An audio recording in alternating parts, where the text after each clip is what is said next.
فرهطت والله العظيم. ده بارت 3 والاخير ان شاء الله من الحاجات اللي انا خلصتها في جون او اللي خلصت مني في جون.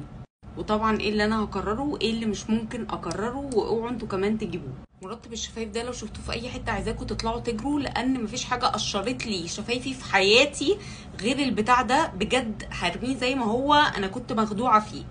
باودر وات اند وايلد تحفه، واكيد هكررها تاني بس انا عندي كتير فمش هكررها. اغلى واحلى حاجه بستخدمها لشعري البلسم والسبراي طبعا او التونيك بتوع داركوس دول يا جماعه احلى حاجه في الدنيا. شامبو لوريال هايلورون مويستشر حلو جدا اكيد هكرره. كريم الشعر من هيرا كاريزما من احلى كريمات الشعر اللي انا جربتها في حياتي. بادي باتر كافيه ميمي كلمتكم عنها كتير، بحبها جدا جدا، بترطب كويس جدا.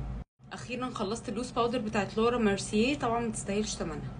مسكه بادي سوفلي تحفه، بحبها جدا، دي زي المخمريه خطيره. رو افريكان فوليكل بوستر من الحاجات اللي لازم تكون عندي عشان فيها زيت روزماري، وكده كده كل ما اعمل حمام زيت لازم يكون على فروه راسي زيت روزماري. ماسك العين ده من جارنيه لذيذ. last but not least الليف ان بتاع لافام، ده احلى ليف ان ممكن تستخدميه في حياتك مهما كان نوع شعرك، بيرطب كويس جدا. وبس كده خلصنا الامتيز الحمد لله. لو عندكم اي سؤال سيبولي تحت في الكومنتس، ولو ما شفتوش الاجزاء اللي فاتت شوفوها، متنسوش الفولو.